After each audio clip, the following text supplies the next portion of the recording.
God's chain of events. Moving on to the 22nd chapter of Acts, starting at the first verse. Men, brethren, and fathers, hear ye my defense, which I make now unto you. And when they heard that he spake in the Hebrew tongue to them, they kept the more silence. And he said, I am verily a man which am a Jew born in Tarsus, a city in Cilicia, yet brought up in this city at the feet of Gamaliel, and taught according to the perfect manner of the law of the fathers, and was zealous toward God, as ye are this day, as ye all are this day. And I persecuted this way unto the death, binding and delivering into prison both men and women, as also the high priest doth bear me witness, and all estate of the elders, from whom also I received letters unto the brethren, and went to Damascus to bring them which were there bound unto Jerusalem for to be punished. And it came to pass that as I made my journey, and was come nigh unto Damascus, about noon suddenly there shone from heaven a great light round about me. And I fell unto the ground, and I heard a voice saying unto me, Saul, Saul, why persecutest thou me? And I answered, Who art thou, Lord? And he said unto me, I am Jesus of Nazareth, whom thou persecutest. And they that were with me saw indeed the light, and were afraid, but they heard not the voice of him that spake to me. And I said, What shall I do, Lord? And the Lord said unto me, Arise and go into Damascus, and there it shall be told thee of all things which are appointed for thee to do. And when I could not see for the glory of the light, being led by the hand of them that were with me, I came to Damascus.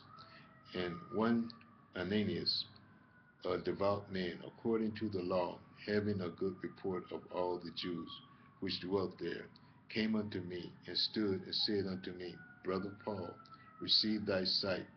In the same hour I looked up upon him, and he said, The God of our fathers have chosen thee, that thou shouldest know his will, and see that just one, and shouldest hear the voice of his mouth. For thou shalt be his witness unto all men of what thou hast seen and heard. And now why tarriest thou? Arise and be baptized, and wash away thy sins, calling on the name of the Lord. And it came to pass that when I was come again to Jerusalem, even while I prayed in the temple, I was in a trance.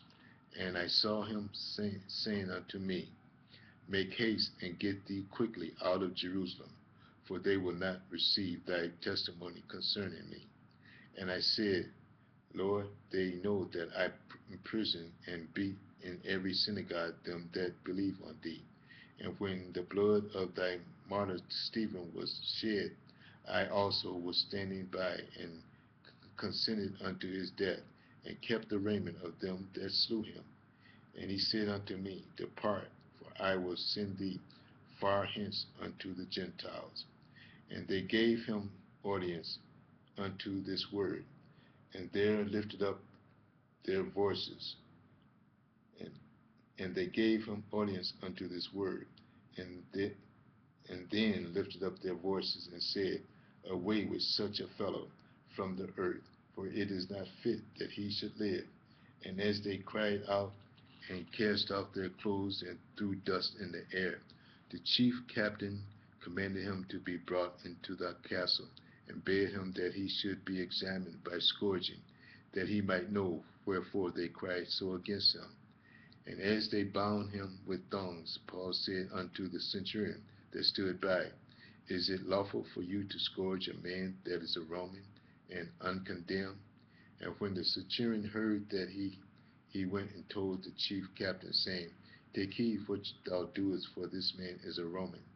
Then the chief captain came and said unto him, Tell me, art thou a Roman? He said, Yea. And the chief captain answered, With the great sum obtain I thee freedom. And Paul said, I was born free. Then straightway they departed from him, which should have examined him. And the chief captain also was afraid, after he had knew that he was a Roman, and because he had bound him. On the morrow, because he would have known the certainty wherefore he was accused of the Jews, he loosed him from his bands and commanded the chief priests and all their council to appear, and brought Paul down and set him before them. Moving on to the 23rd chapter of Acts, starting at the first verse. And Paul earnestly beholding the council, and said, Men and brethren, I have lived in all good conscience before God unto this day. And the high priest Ananias commanded them that stood by him to smite him on the mouth. Then said Paul unto him, God shall smite thee, thou whited wall, that sittest thou to judge me after the law, and commandest me to be smitten, contrary to the law. And they that stood by said, Revilest thou God's high priest? Then said Paul, I wish not, brethren, that he was the high priest. For it is written, Thou shalt not speak evil of the ruler of thy people. But when Paul first perceived that the one part was Sadducees and the other part Pharisees, he cried out in the council, Men, brethren, I am a Pharisee, the son of a Pharisee, of the hope and resurrection of the dead. I am called in question. And when he had so said, there arose dissension between the Pharisees and the Sadducees, and the multitude was divided. For the Sadducees say that there is no resurrection, neither angel nor spirit, but the Pharisees confessed both. And there arose a great cry, and the scribes that were of the Pharisees' part arose and strove, saying, We find no evil in this man, but if a spirit or an angel has spoken to him, let us not fight against God. And when there arose a great dissension, the chief captain, fearing lest Paul should have been pulled in pieces of them, commanded the soldiers to go down and take him by force from among them, and to bring him into the castle. And the night following, the Lord stood by him and said, Be of good cheer, Paul, for as thou hast testified of me in Jerusalem, so must thou bear witness also at Rome. And when it was day, certain of the Jews banded together and bound themselves under a curse, saying that they would neither eat nor drink till they had killed Paul. And they were more than 40 which had made this conspiracy. And they came to the chief priests and the elders and said, We have bound ourselves under a great curse, that we will eat nothing until we have slain Paul. Now therefore ye with the council signify to the chief captain that he bring him down unto you tomorrow, as though ye would inquire something more perfectly concerning him.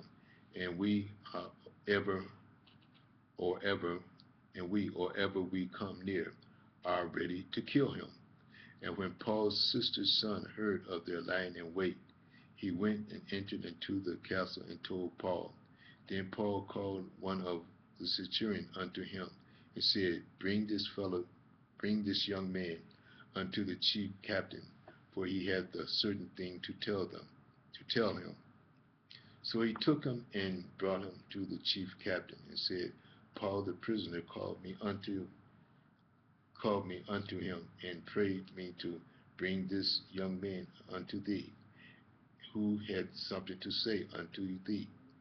Then the chief captain took him by the hand and went with him aside privately, and asked him, What is it that thou hast to tell me? And he said, The Jews have agreed to desire thee that thou wouldest bring down Paul tomorrow into the council, as though they would inquire somewhat of him more perfectly. But do not thou yield unto them, for there lie in wait for him of them more than 40 men, which have bound themselves with an oath that they will neither eat nor drink till they have killed them. And now are they ready looking for a promise from thee? So the chief captain then let the young man depart, and discharged him. See thou tell no man that thou hast showed me these things to me, that thou shewed these things to me. And he called unto him 2 centurions, saying, Make ready 200 soldiers to go to Caesarea, and horsemen 60, and spearmen 200, at the third hour of the night, and provide them beasts that they may set Paul on, and bring him safe to Felix the governor. And he wrote a letter after this manner: Claudius Lysia, unto the most excellent governor Felix, sendeth greeting. This man was taken of the Jews, and should have been killed of them. Then came I with an army, and rescued him, having understood that he was a Roman. And when I would have known the cause wherefore they accused him, I brought him forth into their council, whom I perceived to be accused of questioning of their law, but have nothing laid to his charge worthy of death or of bonds. And when it was told me that the Jews laid wait for the man, I sent straightway to thee, and gave commandment to his accusers also to say before thee what they had against him. Farewell. Then the soldiers, as it was commanded them, took Paul and brought him by night to Antipatris. On the morrow they left the horsemen to go with him, and returned to the castle. Who then they came to Caesarea, and delivered the epistle to the governor, presented Paul also before him. And when the governor had read the letter, he asked of what province he was. And when he understood that he was of Caesarea, I will hear thee, said he, when thine accuser also come. And he commanded him to be kept in Herod's judgment hall. We're going to stop here and start part 376. View part 376. Thank you.